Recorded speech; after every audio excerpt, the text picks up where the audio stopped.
Roll call. John Villarreal, Present. Julian Rodnowski, Here. Fred Dickey, Here. Arturo Dominguez, Here. Rafael Dueñas, Pedro Garcia, Yep. Alma Acevedo, and Mara Hernandez.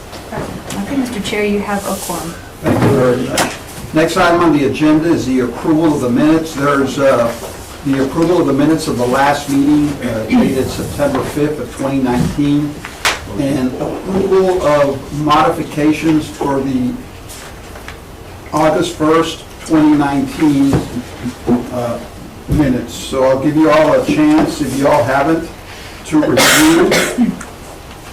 I believe I went through the August 1st, 2019, and I know one of our committee members, Ms. Acevedo, wanted us to delete a paragraph on, there was a paragraph there on costs associated with infrastructure improvements and retrofitting. And she wanted to delete that. I believe it's deleted. I don't know if you all have a chance to go through it. And I didn't see that paragraph there. I didn't see it, so I motion to... So there's a motion, there's a second. Any discussion? All those in favor? Aye. All those against? Motion carries. Next item on the agenda is a discussion with possible action of, I guess there's going to be 3 items, so we'll start with number 1, which is the update on projects on Economic Development Office, which they have initiated or continue to work on. Yes, Since our sir. last meeting. Let me just preface what I'm saying is I can go through those first 2 items, and I want to be able to give Julian plenty of time to talk about number 3. So I won't belabor the point too much on these updates, and y'all can ask me questions, and we should be able to get through them in plenty of time, Julian, for you to get to the item, because I know that's worth some discussion. So let me start by addressing the downtown entrepreneurship program. I briefed y'all last meeting on it, and there's only a small update to that, and that is I met with Cesar Hernandez from Mile 1 and Michael from the Small Business Development Center at TAMU about doing the initial steps to developing a plan for it, and so we met for about an hour and a half last week, and so we're starting to draft the parameters of the program, and then we're going to meet at the end of October again to come back and try to move that forward some more. So what would... Yes, sir. So what would be the, once you have the program, so what is your vision as far as the entrepreneurship program? What will it bring to the city? Sure. The idea would be to have about half a dozen entrepreneurs in downtown leasing space, not revitalizing buildings themselves, but leasing from landlords or existing business they want to go to with their particular business. And so we think that that's one of the aims of downtown, is to populate it with more entrepreneurs. If we can get a foothold there, that could develop into more entrepreneurs. If our program goes right, maybe we can do the program again or make it larger, just depends. But the idea is to try to get small businesses in downtown and help them launch their ideas. I have a question. Yes, Is there any plan that's part of this that includes reaching out to the property owners and building a portfolio of not only what's currently available, but what could be available to those entrepreneurs, so they can have like a package? Not yet. We're at the very beginning of it, but that's a really good idea. So when we get to that point in the development, let's circle back and talk about that. But that's a good idea. Does that answer your question? Thank you. Yeah, okay, awesome. The community feedback, that's kind of an overarching title for me continuing to meet with business leaders, community leaders, etc., so I can learn the Laredo landscape better. And I've continued with those meetings. I've had several at Laredo Community College and some other staff. I've been out to the bridges more. I've met with some developers like Majestic in the Mile 13 area. I've spoken to the Rotarians. I've been with the mayor to several groups, including I think it's the acronym is ICCE, where it's a bunch of empresarios and business leaders from Mexico and Nuevo Laredo's economic development group, and we met with them at TAMIU, and I was able to speak to that group. So I continue to keep working on that, to try to learn as much as I can, in the Laredo business community. And I'm open to suggestions. I haven't been to the motor carriers, I haven't been to this group, I haven't been to that one, so I continue to try to G13 we'll coordinate with Alma on G13. We're supposed to do something, I think, on the 24th of this month, something like that.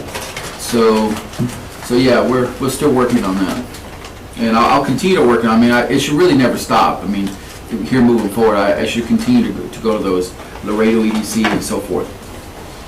So I'm open to suggestions on that, and not just now, but anytime y'all want to email me or call me, that's perfectly fine. Mr. Chairman, that takes care of number 1. Did you want me to go to number 2? Yes, yeah, that's fine. Okay. So the Alliance for I-69, as y'all know, transportation is one of the key points for economic development. And the Alliance for I-69 is a group of cities, counties, and large businesses from here all the way up to, the Alliance is mostly in Texas, but there's members from Michigan, Indiana, Kentucky, and so forth. And so everywhere I-69 goes, we had a fly-in in Washington, D.C. We got in front of different congressmen and different committees to talk about the importance of I-69 and to continue funding it. It was really good to educate. I was able to sit at a table like this with about 6 or 7 congressmen actually and talk to them directly about what Laredo does, and sadly none of them knew that Laredo did 15,000 trucks a day, and that we did $34 billion in auto parts, and they're congressmen that have I-69 in their districts, and they're fighting for I-69 monies, but yet they didn't even know what I-69 really was, how important it was. So it was good to do that. At the same time, it's unfortunate that because of the way the federal government has been working the last probably 6 years on continuing resolutions, the Department of Transportation can't really plan or ask for new monies because everything's always just, hey, let's just continue doing what we did last year. So there wasn't any money for new projects and things like that. You have to steal it from somewhere else and move it around. So, but I-69 has been able to get money through TxDOT, at least for the Texas part. And so we continue to try to get US Highway 59 in sections turned into interstate, level highway. So from here, it'll be from here to Freer. From the valley, it's 281 and 77 up to Corpus, and then 59 to Houston. Yes, we were very interested in that I-69 to Corpus. Mhm. That is the ocean port that we don't have here. The unfortunate part is that they started doing more energy. They started doing, it's not going to be for multi-containers, Right. that type of a port. And we asked why. Oh, it's too dirty when you bring all the Well, containers. they don't have all the carriers. In Houston, there are several. But that's it, that they were focused more on specialized and more the energy, like the petroleum. They're the ones that are exporting a lot of petroleum Yeah. from Corpus, but they're not looking into the container part. That's the one that we're missing. That's the ones we don't have. Yeah. And it was so close to us, and we were very excited. And then we just said, what do you mean you're gonna just focus on these industries? We really wanted for them to start doing the negotiations with the container. Would y'all, I know a lot of the containers, they go straight to Houston from here, right?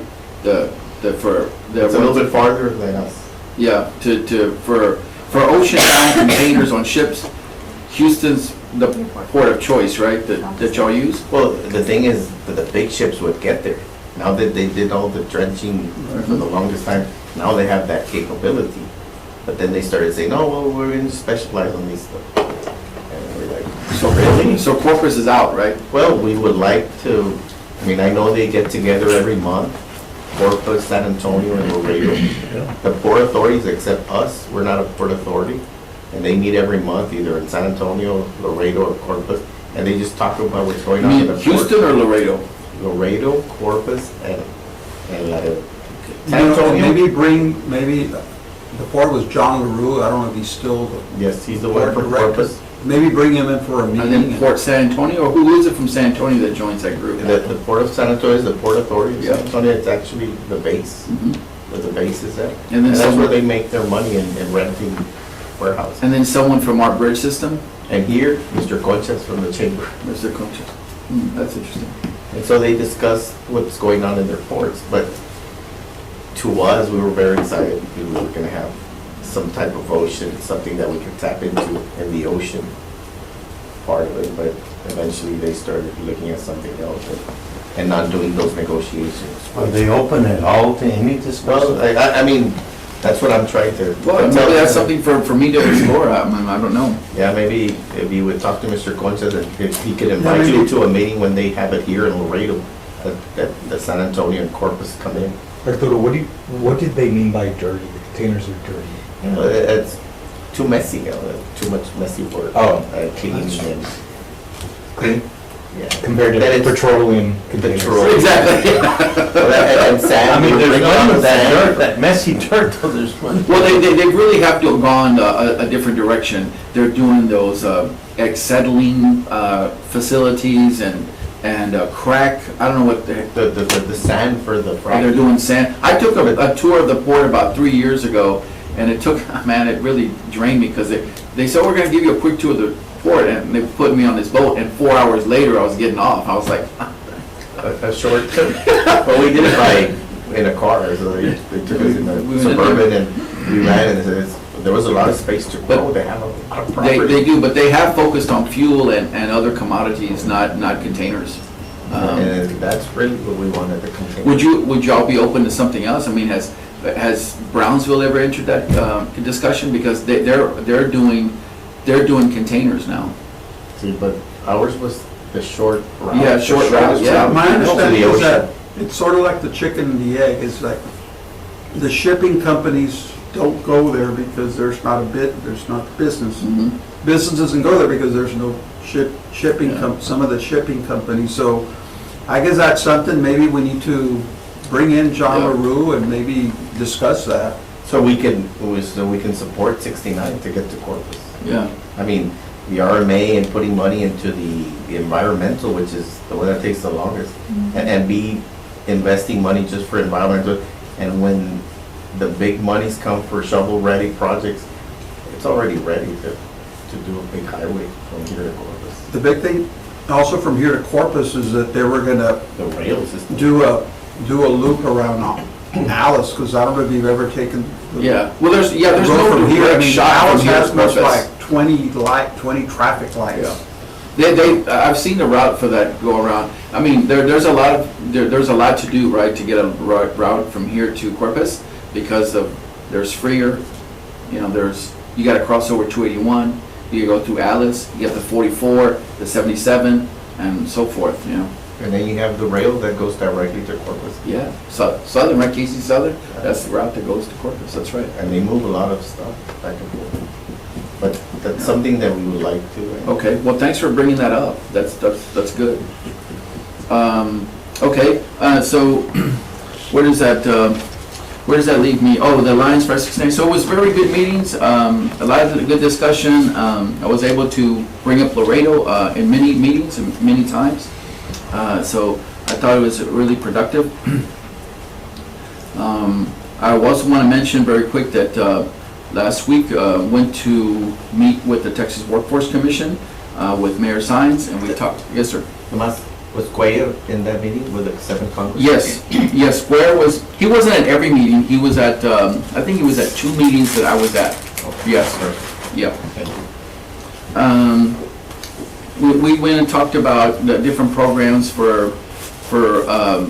Mayor wanted to talk to the commissioners at Texas Workforce Commission about folks in Laredo who are in poverty and what kind of programs they can work with Laredo College and the city of Laredo on to get more people GEDs and how to get them certified and so forth. So there was a lot of talk about that, and they asked us to do some homework on some issues, and so we're going to develop some of the information they asked us for, and then go back to them and figure out what we can do for that.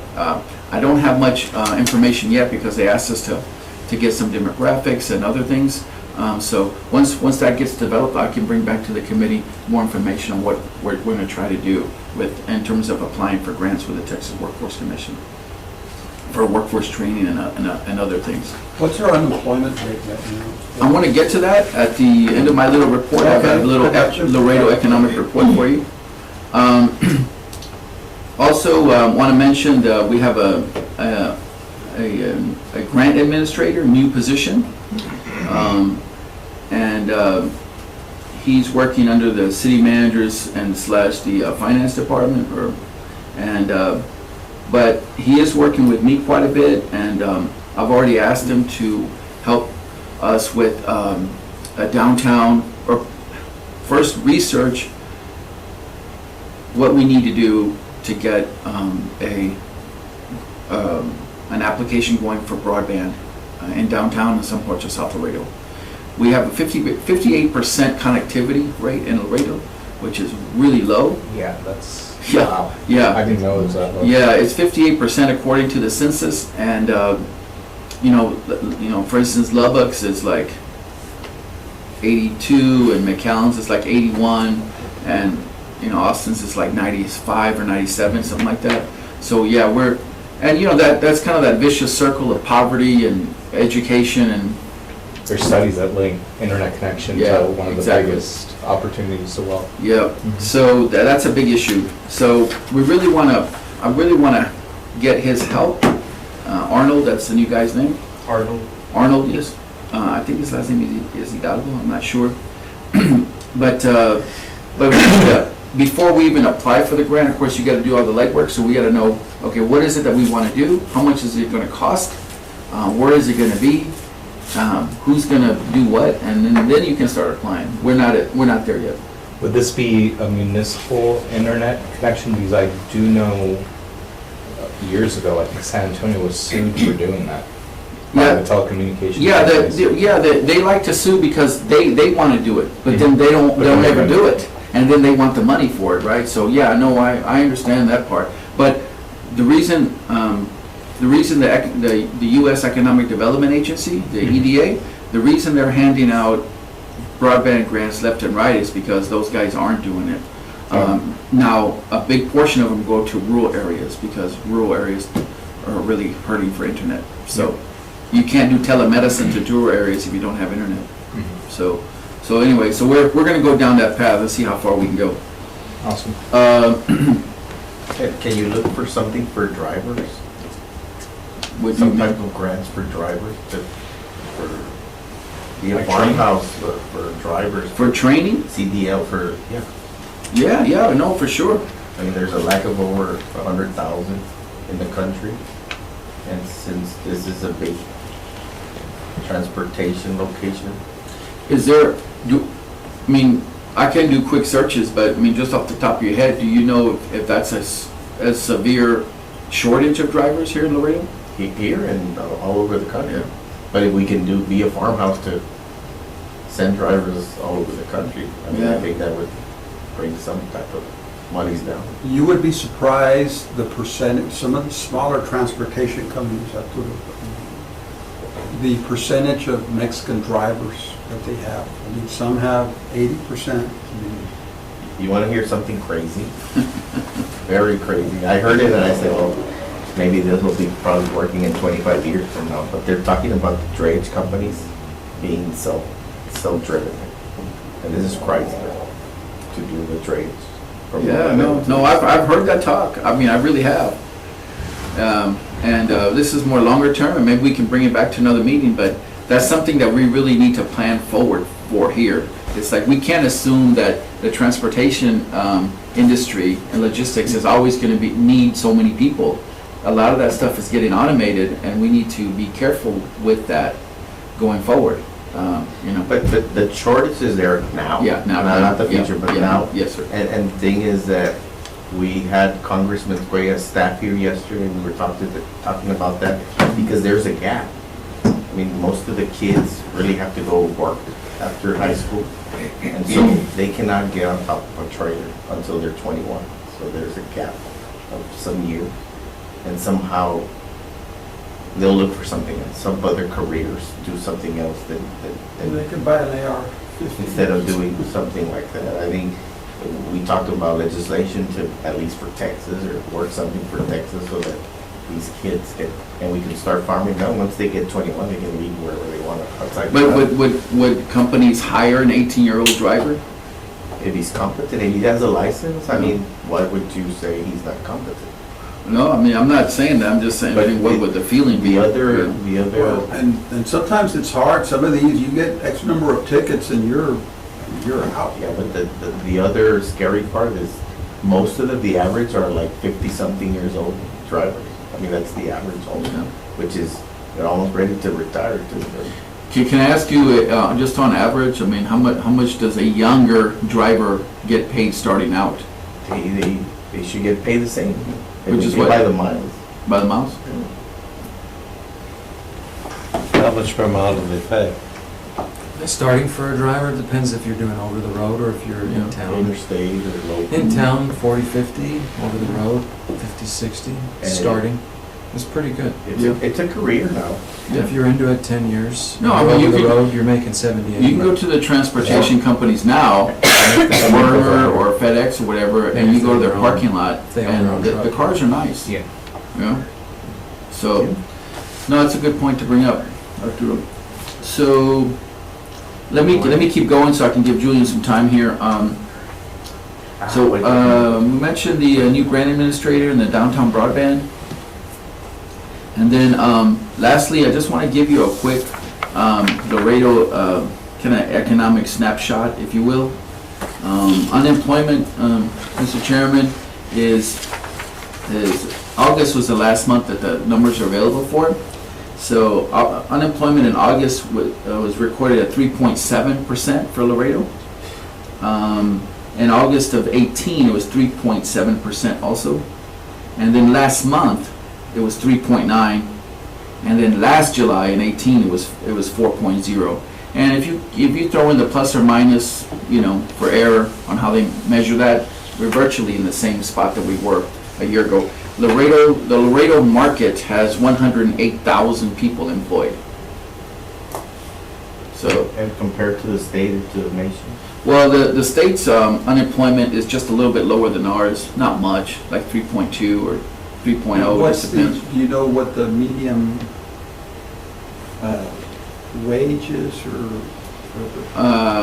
Well, our per capita, our household income, which is really the figure that you need to look Right. at, is 41,000 here in Laredo. In McAllen, it's 45, in the state is 58. That's the average. So we're at 41, the state's at 58.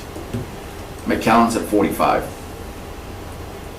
So you look at the 3.7, so there's employment. Now, you look at Now, keep in mind that, quote-unquote underemployment. well, keep in mind that the 3.7 includes people who are looking for work.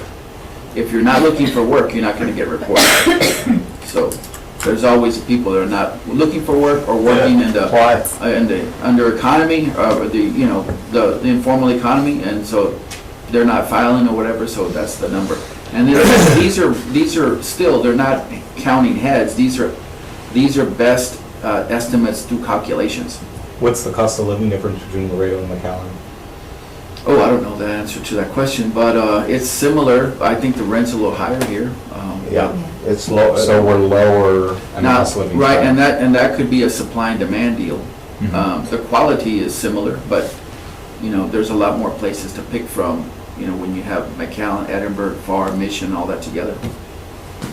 Well, over there, the cost of land is probably a lot less expensive because you That's got also true. a lot of, you had a lot of small farmers here, you got big ranchers that, But in McAllen, the prices of home lots, no matter who has it, it's pretty expensive. Like, you can, in North McAllen, you can pay upwards of $100,000 for a lot before you even build your house. And that's just because of the here you demand, can pay as much as 300,000. desire for that lot. If you can go out to La Jolla, which by the way is in between Rio Grande and Mission, but it's Speed kind of trap. rural, it has 3 6A high schools out there, right? In the middle of nowhere. But you can get a lot there for $20,000, and a lot of people do that, they go live out in the county. Keep in mind, we're in no kind of no man's land, sheriff department takes 30 minutes to show up, right? So, But you sure get a ticket in a hurry, I yeah, remember. La Jolla does, Oh, yeah. yeah. So anyway, so the unemployment is, 3.7, give or take. Just to give you an idea of some other numbers that we have, in August, 140 new homes were permitted, and assumed that construction was gonna start, and those were worth $12.7 million. There was a 14. Is there a breakdown by I mean, I know San By zip? Isidro, and then I know around Ejido and Lomas del Sur. There probably is, but there'll have to be a lot more research done. The folks in Right. building and Kirby's Yeah, I know group, they have it broken down by area and probably by a contractor. but not in what they post, right? By contractor, they don't have it broken down that way, I don't think. That would be, I've seen it before, except building permits. yeah. So 140 new homes, $14.6 million of non-residential construction.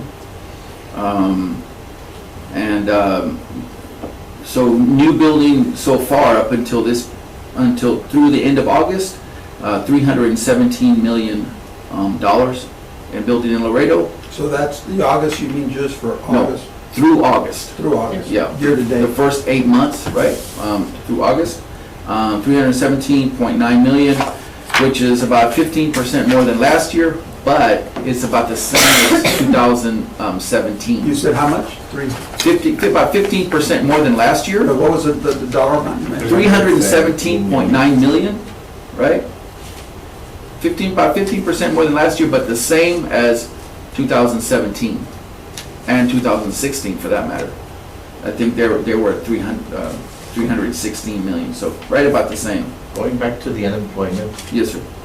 the last trip that we made to Austin with Commissioner Alvarez, I think that was last week, he congratulated the city because we were under the state unemployment.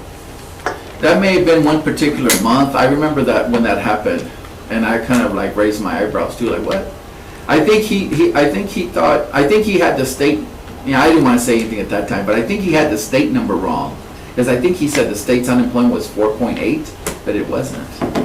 No, that's too high. It was just, July was 3.4. I just wanted to make a comment. Because we were congratulated, and Yeah. right now you're saying that we're, Well, yeah, I mean, either way, I mean, we do have low unemployment. One of the challenges that we still have is the wages that people make. Right? Yeah. They're employed, but they're not making enough money. Well, it's two-sided coin there. It's the wages they're making, but then to make those higher wages, they're not skilled in Yeah, it. exactly. That's the issue, at least. That's part of I'm it, sure yes. you've spoken about it. We can't find skilled workers. And neither, nobody wants to, I'm sorry, licensed funeral directors who we're looking for don't want to come to Laredo. It's the same. Yeah. And they You have work the for less in the salaries, valley. We just don't. They work for peanuts in the valley. Well, Because of the quality. you of life. mentioned that before. Yeah, you're right. You know? People will accept less if the quality, it's a scale, Yeah. you know? you pay peanuts, you get a monkey. And they just, people from San Antonio, I mean, and I'm the highest paid probably in the state, in my firm. And I can't get anybody from the valley, I can't get anybody from San Antonio. Some guy from Childress or like that was interested, he said he'd take, but you know, I need somebody bilingual, what the hell? I think it used to be, it's always been true, the quality of life is important, but I think especially for the millennial generation, that's a lot higher because you have people in that age group moving to New York City, being paid nothing, living in a little hut, and they're okay with that, you know? And it's because they're living in a city that has a better quality. We used to, when I was in newspapers, we'd always look for reports, we always had reporter openings in the valley, right? And we get some, we often had to search outside the valley to find reporters, right? And so there was always a cultural shock for them, which would be similar to Laredo. Oh my God, this is an all Hispanic town. Like, what do I do? No, you don't have to do anything different. It's the same deal, you know? No. So yeah, there's More that. tacos.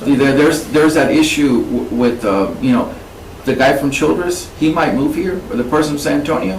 He said, "Oh man, Laredo, man, border town, Mexican town." You know, you all know the drill. You hear it all the time. Tiffany there. I mean, people really do have to be open to not just the job, but where they're going to live, and sometimes they don't want to do that. This goes with what he's gonna talk about in a minute. I had a consultant here 2 days, and we drove the entire city. And his question, he does just in my industry. His question, I have 2 stores, one near downtown and one out north. What percentage of people speak Spanish only? And it's your older folks. That's a fact. Why did he want to know that? Huh? Why did he or she want to know that? Do a phone survey.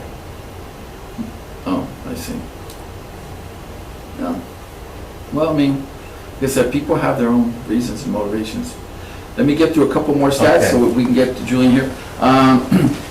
Of the commercial developments, the biggest one in August was Medline. They filed for permit for an $8 million expansion to their facility in North Laredo there. And then retail sales for September in Laredo were 3.675 million. That's about the same as for September 2018, which was 3.66. So right about the same. For the year, we're up about 4.6% compared to last year on retail sales taxes. So we're still up. My projection, if I had to do one, because there's 3 months left in the calendar year for retail sales numbers, that we're going to hit about $44 million. And last year we did 41.8. What does McAllen do? About 65 million. I think they got close to 70 last year. We used to Now, be. normally here, 50% have been from Mexican nationals. In McAllen, it's about 35% or more from Mexican nationals, their retail sales. But here, I mean, what Miguel has always Yeah. mentioned. And that's dwindling. Huh? They're not coming here to shop. No, they stop here, they'll, excuse me, pee, put gas in the car, and you know, why? Well, why do you go to San Antonio? Why does anyone go? I shop here. I go to Austin football games. But what I'm saying is if you're from Nuevo Laredo, the biggest barrier that you have is crossing the border. So if you're going to cross, why not just go all the way? I mean, that's what they're thinking. If I'm going to cross and I'm going to wait 2 hours or whatever to get across the river, why am I just going to go to Laredo? I might as well just. I think go it's on. 2 things though. I think the devaluation is really hitting hard. That's also tough. If and nuts were if and buts were candy and nuts, at one time, we had the highest, really, we had the highest sales tax revenue than all the border Well, at one time. So Yeah. where did we lose that? well, McAllen You might be is, able to. I mean, McAllen does a lot. They Well, focus we a used lot to on kick their retail. ass. We used to, but I'm trying to These tell you. just don't count You- anymore. You're asking me a It question, always I'm trying to falls answer into- for you. You're comparing products, and the products that these other cities are providing are a lot nicer and a lot more interesting and a lot more entertainment than Laredo's. Plus providing. I have 4 student employees who are from Nuevo Laredo. Uh-huh. They don't need to come shop anywhere. Well, you go shop in Huevo. No. Oh, Oh, yeah, exactly. Not to mention online Exactly. markets. That's all it Yep, is. online markets, Online yes. markets. A I lot- buy from Mexico online for stores that we don't No, have here. you're right, you're exactly right. I was in I don't need to go Nuevo anywhere Laredo else. a couple months ago with the planning director over there, my counterpart. And we were driving around the city and I saw a Walmart and I was like, hey, can we stop there? And she was a little like, what, you wanna go to Walmart? I was like, yeah, I wanna see what's in the Walmart there. But you told them, this is not a pass. So we stopped and I took a walk through the Walmart just to see what products they had. Because I'm very curious, why would someone from Nuevo Laredo shop here if they've got a Walmart there?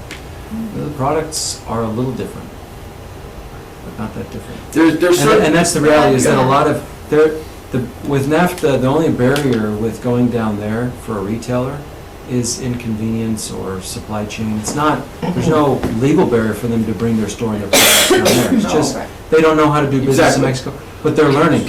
When I was over there, I saw Walmart, Home Depot, Yeah, Office they're all there, Depot. man.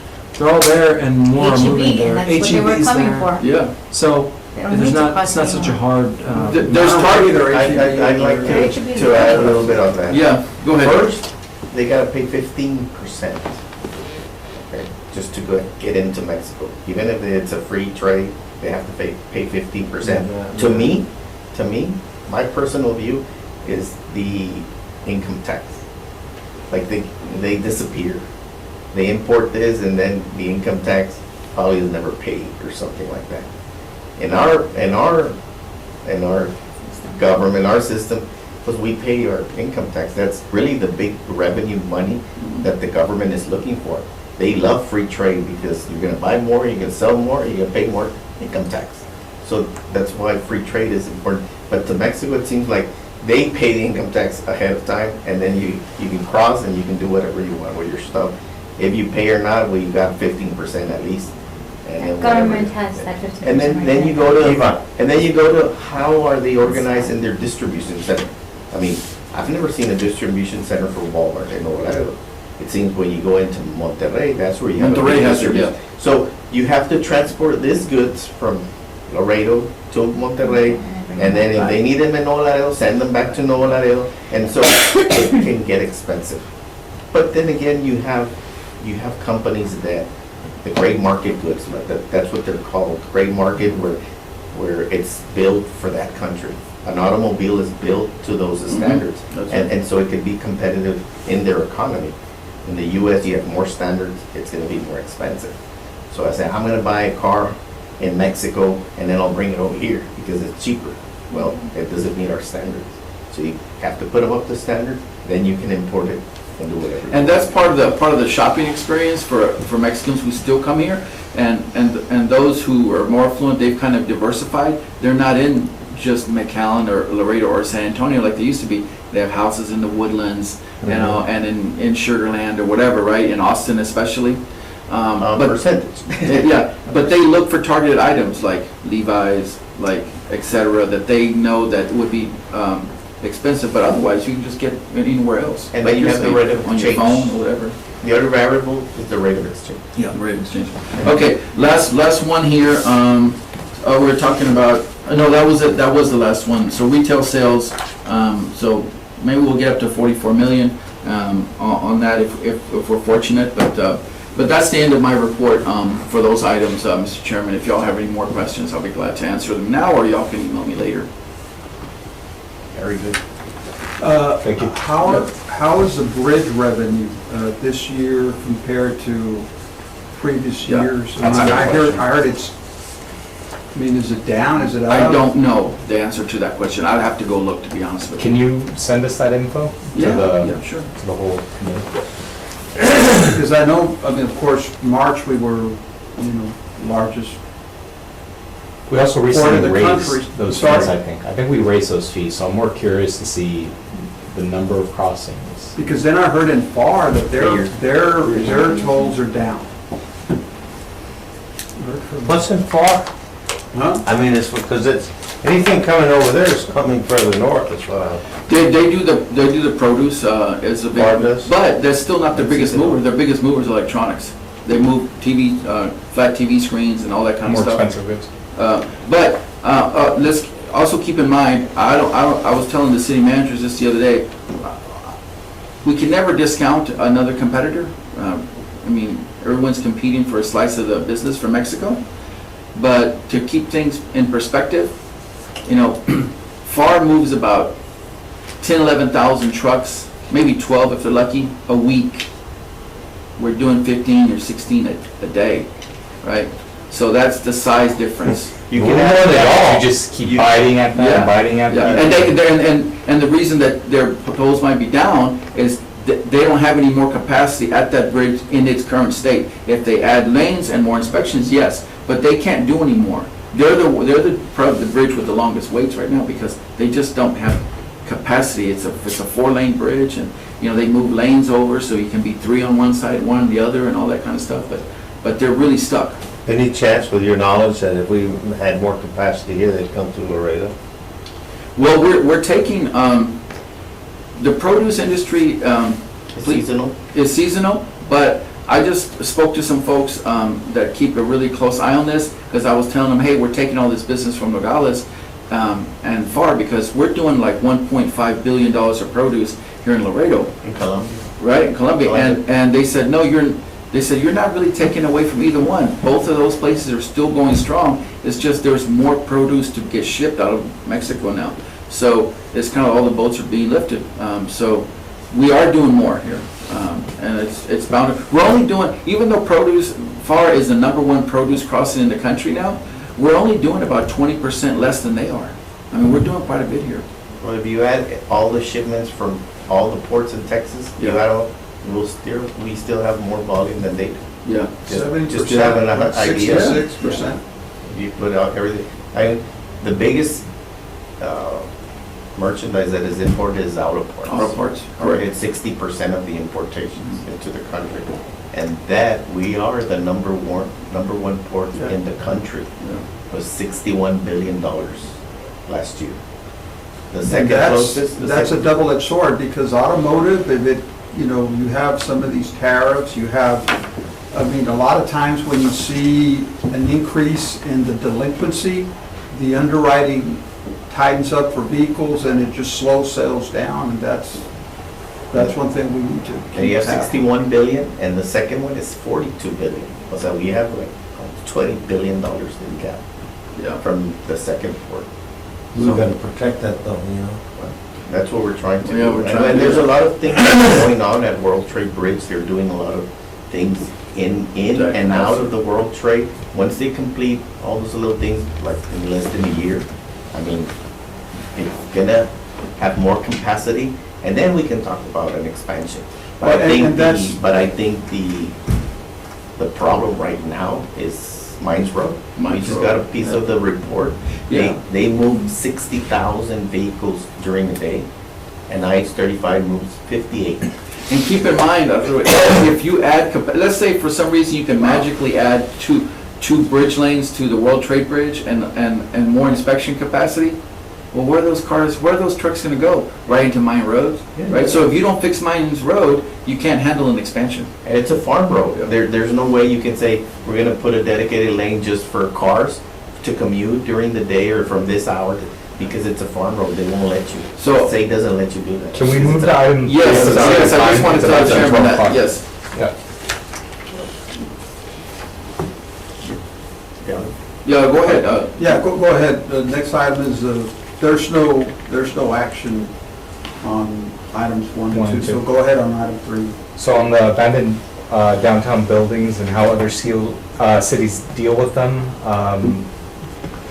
Kirby, do you have were you able to pull some any info on how other cities work Yes. with? You got carrots and you got sticks. Let's start with the sticks first. When you have Sweet carrots, I guess. When you have a vacant building or a vacant lot, you often have issues that arise. Overgrown grass on a vacant lot or a vacant building, you know, they can have code violations, not being up to code. So cities can be more proactive about enforcing the rules they already have. That's something any city can do. But we have certain code requirements on buildings that we're at the point, and most cities are, where they're just taking complaints. But cities may add staff to go circulate and look at code violate, and that will encourage somebody to either, I've got this building, either maybe I should take care of it, or I should get rid of it. I shouldn't just hold on to it and let it become an issue. And there's several buildings around where that's the case here, where it's detracting from the value of the community because it's got problems with it. So that's I was one. appalled, honestly. I went through Hidalgo Street yesterday, and it's amazing the amount of vacant buildings. Yeah, I live on Hidalgo in El Azteca, and yeah, that's a good example. I mean, And I this only is- have, I this gotta is on leave in the 10 down- minutes. Even close to Convent, normally anything close to Convent was, gold mine. Gold, yeah. I apologize, I have to leave in 10 minutes, so I'm gonna run through this, Okay. but, so that's the beginning that any city can do. Second step is to go above and beyond your enforcing your rules that you already have. Now, very few cities have done this, but there are cities that tax empty buildings and empty lots differently than they do, Vacant. yeah, when they're vacant. They tax them differently. Now, what's the reasoning behind that? The reasoning is, one, people purchase things as an investment, and they just hold on to it. Or you've got a legacy owner who owns a property, who, when they run their calculation, they look at, the value to me, if I just hold on to this, is less than the hassle and the worry of trying to keep it rented. I don't really need the money, so I'm just gonna hold on to it. And that impacts a district when you have multiple people doing this. And we've got some of that. As someone who was recently looking at homes in the area, we talked to a property owner who wanted an outrageous number because they didn't need it. Honestly, they didn't need it. So it's sitting vacant, and the building is deteriorating because it's sitting vacant. So that's the value to the community, is to say, maybe we should reset that calculation Mercy Hospital. so that it doesn't sit vacant, because if it sits vacant, that's the worst thing you can do to a property, is have it be vacant. That the Mercy Buildings Hospital. deteriorate so much more when they're vacant. Yeah. So the only few cities have done this, and probably the most famous, I should say infamous, is Washington DC has a vacant building assessment. It's not uncommon to assess properties differently or to tax them differently. You're probably all getting a homestead exemption on your primary residence. You're taxed at 55% of the value. Whatever the assessed value is, you're only taxed on 55% of that. So that's a common thing to do. A few cities have tried the reverse of that, where your commercial value of your property or residential is assessed higher if it's vacant, and then you're taxed at a higher rate. And so then somebody says, maybe it doesn't make so much sense to keep it vacant. So they either put somebody in there or they sell the property, and it changes hands. That's not been a very popular solution. Now, one other thing, getting to the carrots. More cities have tried to have a carrot approach, where they encourage property owners to, not property owners, but they encourage new owners to take advantage of a vacant lot or a vacant building. So a good example of this close by is San Antonio.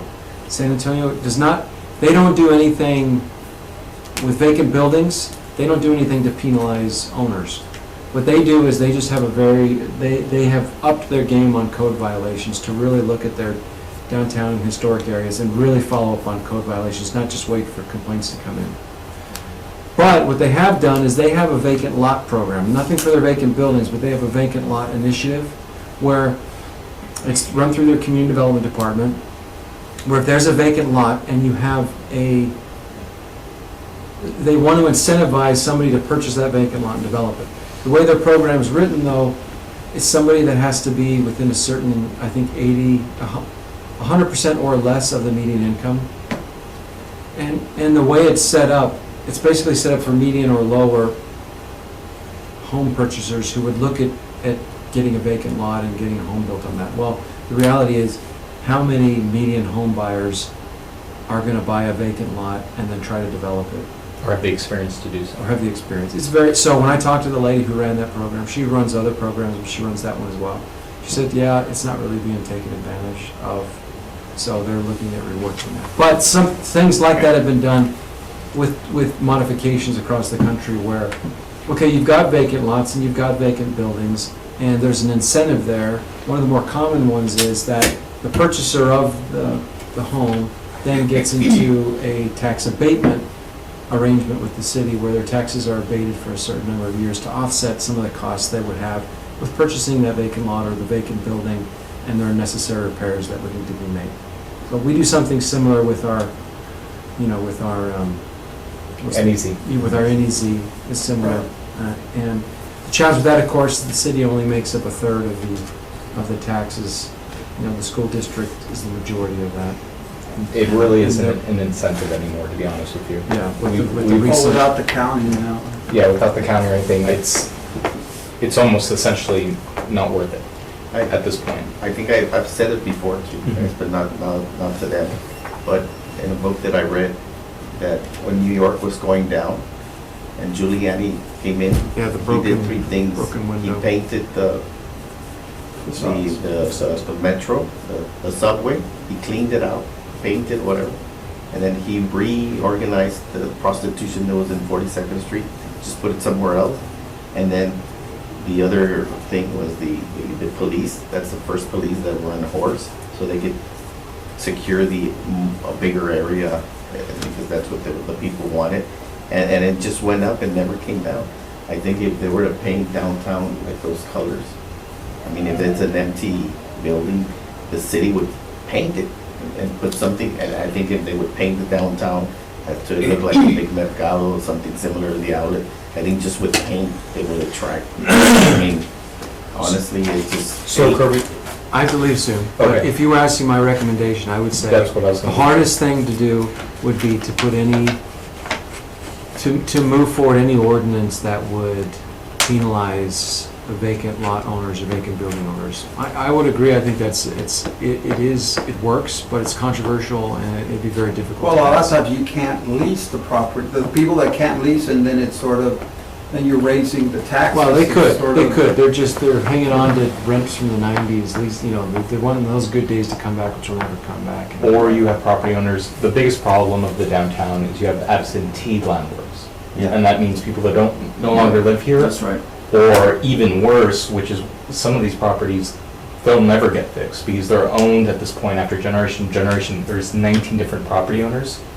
So to get to the point where someone votes to sell or do something with it, never happens. So, and a lot of these are historic buildings that will become unusable if nothing's They done at just this sit. I point. mean, to me, I think if after a year or a certain time period, if it's vacant, then I think you need to sort of, unfortunately, Or secure that incentivize. building at the very, we've Or like had you said, fires code downtown. enforcement, there's you abatements. know. Yeah, so my recommendation would be, let's not give up on that. It's just, it's been done so few places and it will be controversial, but I think we're in a unique circumstance with the age of our city, one of the oldest cities in the country, Mhm. and the amount of stock that we have that's old, and the amount of generational owners or absentee owners. I think we should experiment with something like that. We should just take it slow. But the best route to be, the best recommendation could be, is that we look at our code enforcement, which we're doing with Recode Laredo, Mhm. but that this group help us in particular with business owners and property owners downtown to look at that, and then consider an investment of adding somebody whose pure responsibility is downtown code enforcement, and not taking, they're not taking complaints, they're going out and seeking out code violations and following up on them. With that, I have to leave, but I'll leave it to the No, discussion. Kirby, thank you for coming. I've got one little, because this friend that saw the beautiful architecture, he said St. Petersburg, Florida was exactly the same way, and they turned it around. I don't know what they did, but that might be. Well, most cities that turn it around, the market turned it around. And here, we're not quite there yet, but it would turn around on its own if the market really wanted it, but we're, for all the reasons we could talk about for hours, we're in this dip here that, so maybe there's room for a little bit of The code violation. Kirby, thank you for coming in. Thank you. Really appreciate I look it. forward to coming back, and anytime I can be a resource to this group, but if I can help with drafting and looking at something for the downtown for code enforcement. Good you do. And maybe we can do something like that and maybe review it in our next meeting. I was gonna. So yeah. I'd like to make a motion to request city staff to put together a draft ordinance and suggestions of what that would look like, all the different options. I- Well, before the Oh, draft, never if I can mind. make a suggestion? Yes. You could amend that, not that we look at an ordinance first, Okay. but that you have direct staff to look at a strategy first. Because the drafting ordinance, that would be the Right. last step. And we're doing that, some of that with Rico Laredo, but we could use this group's help if we want to look particularly at a focused area such as downtown, and what our strategy would be. So I'll amend that to, so my motion will be to ask city staff to develop a strategy on abandoned downtown buildings and how other cities deal with them, and strategies we can implement regarding. So I hear a motion, is there a second? Second. Second. All those in favor? Aye. All those against? Ayes have it. Motion passes. Thank you, Commissioner. Thank you very Temple and I much. will work together on that. Okay, thank you, sir. Okay. I would think that he was busy, but maybe we ought to contact these people in St. Petersburg, because it was the same thing, and what they did. And it's been a while since, but he said, my God, this is gorgeous. And, Okay, Well, the problem you've got. is we have the MEZ, which is a carrot that has gotten turned into an extremely small carrot at this Yeah, very point. small. And you have to me, it's not, even with the incentives, the issue you run into is you have a lot of absentee landlords. So, and by the way, an issue in McAllen as well.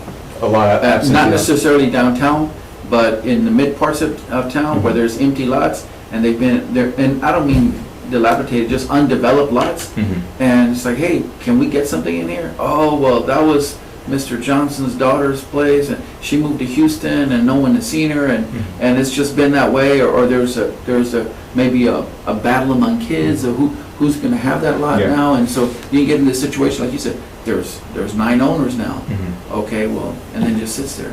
So that's a big problem. Can you sue in the state and then put that money away and let, Go ahead. I mean, now that we're talking about downtown, I think also the traffic, they brought something to us that we should look into, because when you have a one-way, everybody try to fight the lights, they'll never see the stores because they're going super fast. That's when you have a two-way. I think they're working on that plan. Really? Someone mentioned that they're working on It's a a, downtown group or who? On a who's traffic doing time? that? Yeah. That's Yeah. Let me check Main into that. Street, is it Main Street or who works on that? no, I heard the city was, It's it was, downtown. there was a study done or. Yes. then you gotta get rid of the parking, you're gonna do. No, you can do both. It's actually more secure because people won't, Like Farragut. there's so much going on that people actually slow down and ends up making it a lot safer. It's safe. And it helps the retailers. And it helps the retail, because then there's a sale, but you don't see nothing. You just- Well, but you- The I would think reality that you for make- us in is those that areas, you would downtown carve out some turning is lanes. not the downtown. You know, you'd that have was cars here. parked, but then you would be able to, so you wouldn't. hold Yeah, it. you don't allow the cars to go up to the light. You kind of stop it a little. Yeah, but there's, yeah. The wholesale market to Mexico is, most of it is gone. I mean, there's still some of it, but It's gone. as a percentage, Julian, or you, or Maida, it's a percentage of the wholesale compared to, say, 20 years ago? It's The gone. the important issue is the peso. I mean, how strong is the peso, how weak is the peso? That's why the people don't come by. They don't have it in there. People that Whether are. it's weak But the or- people that used to buy the goods here and take them to Tepitos or whatever, Tepito, yes. you know what I mean, and sell them over there, I mean. So now they have access the to elec- China. They go to yeah, China. the to buy I was gonna it. say, a lot of the product, or at least, it wasn't the strong vessel back in the 60s and 50s that made this downtown. It was the tariffs that existed. It was pretty much, it was people selling goods. They would have been tariffed and they would hide them on the cars before they take them across. Or they'd fly them. I mean, Wolf, So guys here making a fortune. the peso doesn't help, but it's going away, no Did matter y'all what. hear about this new Wolf often, he'd sell 1,000 store that TVs. opened in and then- Laredo, Mimo, it's a Japanese or Chinese store that sells Chinese products, which is comparable to the dollar stores or the discount stores. It just opened, it's a big thing right now with again, here I go, our students from Laredo, Ms. Myra, did you know that? I'm thinking, what in the world? And so we researched on it, and it's the new thing in Laredo. It's a new retail industry. It's coming We're straight getting from good Asia. straight there, yeah. And it's in Nuevo Laredo. We don't even have that. Well, yeah, and because we have to think, to your point, And it's a Mexico market has its own business. agreements with other countries. That's- So that was India the with second all one their, on that right? one. Yeah. They're It still was the making agreement. agreements. That's Yeah. what And Open they're did. I'm still like, making- got it. And then, Okay. you know, we're over here Here's- slamming countries, you know. Well, then we hadn't even passed our Let's- own let's- trade agreement. Yeah, that's true, Changes that's true. in law. And it affects everything. I mean, Oh, we we've lost should enrollment, allocate it international to enrollment votes. because of government. If y'all get a chance, I know I use LinkedIn a lot, but it can be found anywhere really, but there's a magazine called Mexico Now, and it's focused on business, Yeah. and especially trade, and they do a lot of quick hits, they don't do a lot of long stories, but they mention all these, when New the negotiations. Prime Minister of India is in Mexico City, they're all over it, you know? Oh, yeah. And they talk about the agreements that they're about to sign, and I look at that quite a bit, so, nevertheless, I just want, I mean, if y'all have to go, we can, I don't know, Mr. Chairman, if you wanted to adjourn, if there's any other business you want to bring up. We've already got an hour, so do I hear a motion? Motion. Let me just say one thing before you close up, just a couple of things that I took notes of that I'm gonna follow up on. Who's doing the traffic study, and if there is one, and what it's looking at. And then, the motion that you made, that I'm gonna work with Kirby on regarding the strategy for abandoned buildings downtown. You want me to, or we'll get staff to see if there's something with St. Petersburg. But they did, because they did, it, Yeah, you know. Um, I'm and just th- curious. And then, We might y'all- learn something. we also, I'm gonna look at the two chairs that need to be filled. I think it was Rodney's and Joe Maldonado. I'll work with Tiffany on And I don't know if that. Rafael might be his third strike, so we need to look at that. Arturo, you also asked me to look at, figure out where we're at with Corpus Christi and their port, if there's still any interest there, right? So those are some of the things that I took down. Also, just the percentage of capacity of the bridges. Oh, yes, sir, I put that here. Got another item now we're piling on. Any more on the air, on getting a bigger airline in here? No, I'll give you the reality to that. There's Yeah, no that's- one else is gonna come in. Our market cannot sustain any more air travel, any more airlines and many more flights, Why? because the numbers aren't here. We don't fly. We have drive to San Antonio. Right, there's a 40% leakage for this market to San Antonio, number one. You know Number what, one. gentlemen, what we're gonna do, I'm gonna adjourn Yeah, the yeah. meeting, Yes, so sir. we can then, maybe we won't Talk discuss whatever it you want. afterwards. All right. How's that? So There you go. there was a motion by Second. Arturo, the second by Mayra, all those in favor? Aye. All those against? I Aye, passes. I